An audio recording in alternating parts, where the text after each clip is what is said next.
Zuckerberg, one of the most difficult shots to play. Look at this. Beautifully middle over the face of the bat. This time. Reese with a reverse sweep. This moment is all that I've been dreaming of. Well, focus. Somewhere I feel it in my soul. One chance is everything we've waited for. Shut the ball.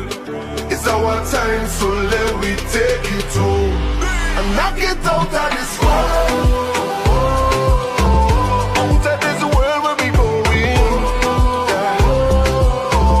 Out of this world, yeah.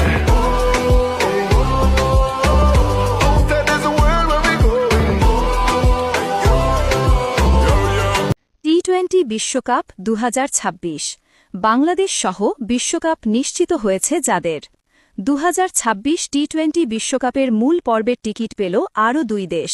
নামিবিয়ার পর আফ্রিকার দ্বিতীয় দেশ হিসেবে qualify করেছে Zimbabwe ICC men's টি-20 world cup 2026। Test খেলুড়ে দেশ হলেও টি-20 বিশ্বকাপের সবশেষ আসরে খেলতে পারেনি জিম্বাবুয়ে। মূলত বাছাই পর্বের বাধা পেরোতে না পারায় সংক্ষিপ্ত ফরম্যাটের টুর্নামেন্টে খেলতে পারেনি দলটি। তবে এবার আর ব্যর্থ হয়নি তারা। আফ্রিকা অঞ্চলের বাছাই পর্বের সেমিফাইনালে কেনিয়াকে হারিয়ে বিশ্বকাপে খেলার সুযোগ পেয়েছে সিকান্দার রাজার দল। ১৭তম দেশ হিসেবে টি-20 বিশ্বকাপে খেলার যোগ্যতা অর্জন করল জিম্বাবুয়ে। বাকি থাকল আর ৩টি দেশ।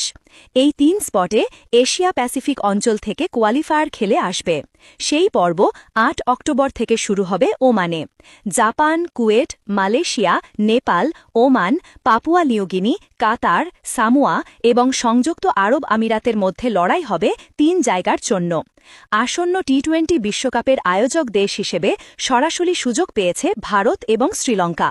এছাড়া আফগানিস্তান, অস্ট্রেলিয়া, বাংলাদেশ, ইংল্যান্ড, দক্ষিণ Africa, West Indies, America, Pakistan, New Zealand, Ireland, Canada, Netherlands, Italy এবং নামিবিয়া নিজেদের জায়গা নিশ্চিত করেছে। প্রসঙ্গত, আগামী বছরের ৭ ফেব্রুয়ারি শুরু হতে পারে টি-20 বিশ্বকাপের আসন্ন আসর। আসরের পর্দা নামবে ৮ মার্চ।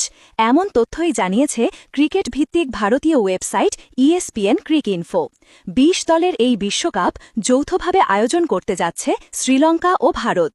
ভারতের ৫টি ভেন্যু ও শ্রীলঙ্কার অন্তত ২টি ভেন্যুতে খেলা হবে। তবে ফাইনাল কোথায় হবে তা নির্ভর করছে পাকিস্তানের ফলাফলের ওপর। পাকিস্তান যদি ফাইনালে ওঠে তাহলে শিরোপা নির্ধারণী ম্যাচটি হবে কলম্বোতে। কারণ আগামী ৩ বছর ভারতের মাটিতে কোনো বৈশ্বিক টুর্নামেন্টে অংশ নেবে না পাকিস্তান।